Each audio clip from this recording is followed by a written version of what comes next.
Hi everybody. In this video I want to talk a little bit about the angle of play that you have and that your opponent has, and in particular how your opponent's angle of play will change depending on the placement of the ball.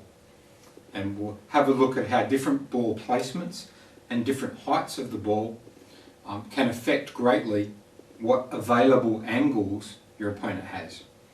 So to get things started, I've got a fairly standard placement here with the ball, and from this position, if the ball's roughly at this position where it's at table height and a little bit back, probably about 1.5 foot back from the table itself, the tapes that you can see here, the two outside tapes give you an idea of your opponent's effective angle of play from this position. And this angle of play would be more or less what he would have if the ball would be, say, at around about net height. So around about this high. If the ball was really this low down here, the angles would be even narrower. Okay? But at around net height, roughly where this ball is, but just up here, these are between this line and that line are the angles that are available to your opponent if he's hitting the ball at a reasonable amount of speed. If he's hitting the ball more slowly, he'll have wider, slightly wider angles because the ball will have time to drop. But if he hits it too slowly, the angles won't be effective because you'll have plenty of time to get the ball. If he's hitting a decent shot, a fairly normal shot with good speed, those are more or less his angles that he can hit to and still get the ball down on the table. Okay? If he's hitting even faster, if he's hitting a very, very quick ball without a lot of top spin, the angles will narrow because he won't be able to get the ball over the net and down in time. So if he's hitting a quicker ball, this angle will change and become more along here, and this area starts to become harder to hit because it's difficult to get the ball over that net and down in time. But for a ball around about net height, say around about net height, hitting a fairly ordinary top spin, this would be a fairly standard angle of play. The middle line's really just to give you an indication of that's more or less the centre of his available angles, of your opponent's available angles. So it just gives you a reference point of where the centre would be. Now you, as the other player, will be standing not quite on that centre, but you want to stand, if you can just imagine, just for reference, if I was standing here, you don't want to stand right in the centre, because if you stand right on the centre, your bat's actually over to one side, and you're too far over to your forehand. So you want to stand covering this centre angle, but with your bat here. So if I was to come around,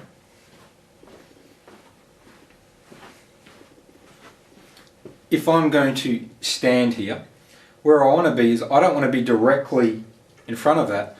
I want my bat to be directly in front of that, more or less. Possibly even a little bit to this side, because on the forehand it's easier to step over. You've got a longer reach. So I might even be a little bit more to this side, just a fraction, because my reach is better on my forehand side. But if I'm over this side, I'm way too far over. Okay.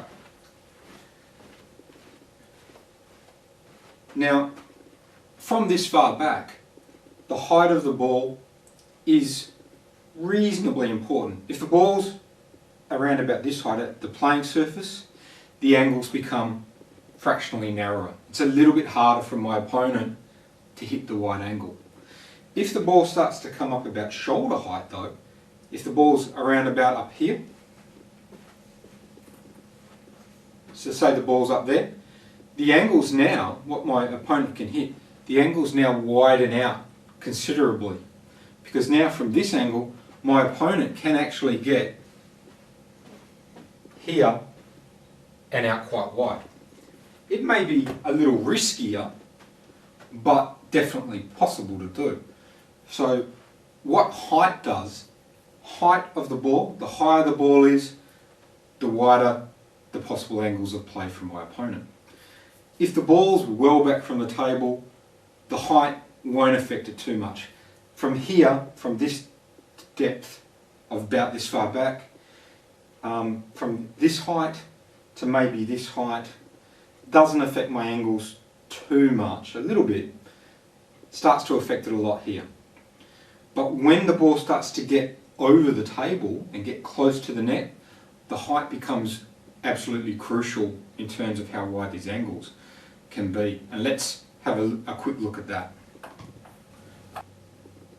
Now I've changed things around a little bit to reflect the fact that the ball's now being hit in the middle of the table. And at this distance, you can see that the angles and the height of the ball really does start to become important. Now, imagining for a second that I was going to hit the ball again at around about net height, but in the middle of the table. I now have available angles shown by the two tapes from around about net height. So, as you can see in comparison to what we had before, although where I can hit on the sideline hasn't changed at all that much necessarily, the angle of how wide I can get this ball has increased greatly. And that's for a ball that's only about net height. As I start to bring the ball up from here to say this high, what I now do is I am increasing, perhaps only maybe by a few inches, how short I can hit it. But those few inches here make an incredible difference to how wide the ball will be as it goes towards my opponent and gets deeper on my opponent's court. If the ball's up here, I can essentially hit from around about this height, I can hit down to here and get incredibly wide angles that will be difficult for my opponent to track down. Especially in these sort of situations where typically, say the ball's up here and you're on the side of the table, if you're hitting that wide, you can pretty much in most cases send the ball well over the barrier or into the crowd, or if there's a wall there, into the wall, before your opponent gets a chance to hit the ball. If it's a very big court and you hit that high, hit down from here, the ball will go quite high, your opponent may track it down. But anything with a barrier within a few metres, you'll most likely clear the barrier on the side and take your opponent into the spectators or into the wall, if there happens to be a wall there. If again, we bring this even closer, okay, I've brought the ball even closer now to the net, so it's really only maybe 9 inches from the net. At this point, my angles, if the ball at around about net height, are probably that wide, and quite wide, if I want to be able to hit the ball with a decent amount of speed.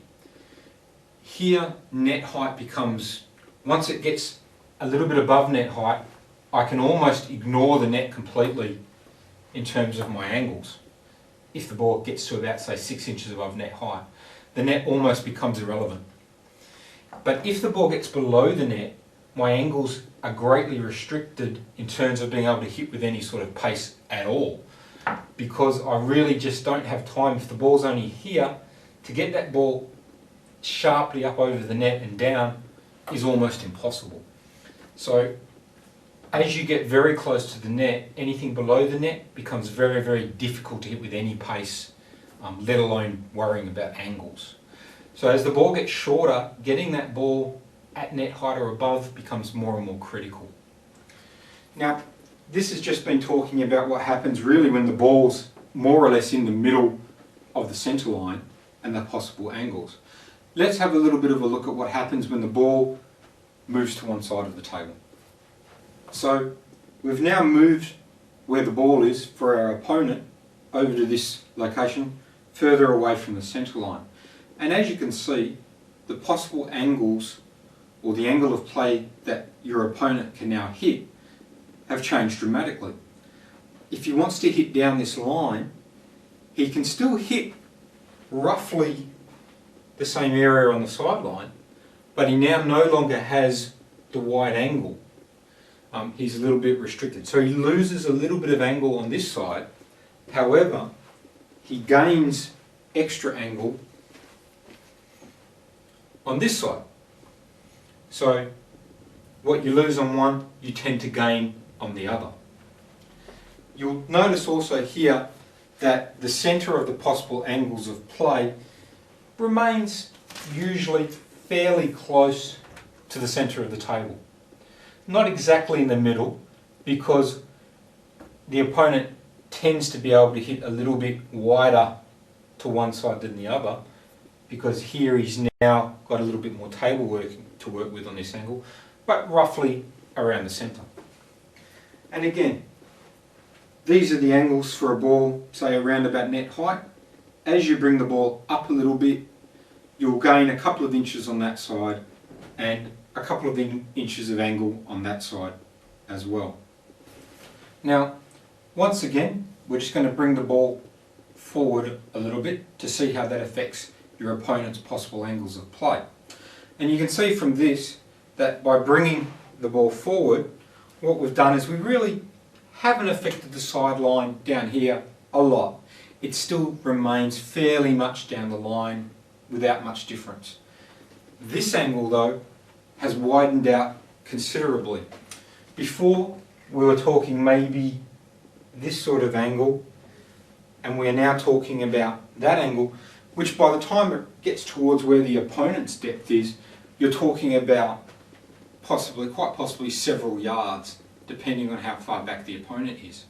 So we haven't changed much this angle has radically changed. And to reflect that, I really probably should move this over just a little bit more to indicate the centre, roughly the centre of that angle of play. So as you can see, as the ball comes to one side, it really does, from here, height widens out the angle, and if I go up to here, it gets incredibly wide to one side. So going to the side, whichever side you're closest to the sideline, if you're close to this sideline, you won't affect the angle there very much, but the angle the other way will widen considerably, especially as you go up. Again, if the ball is low, you won't have very much angle to work with on this side, or even that side, because you have to get the ball up and over the net. So just to summarise really, the possible angles that your opponent can hit are affected by the positioning of the ball, not only from a left to right or in and out.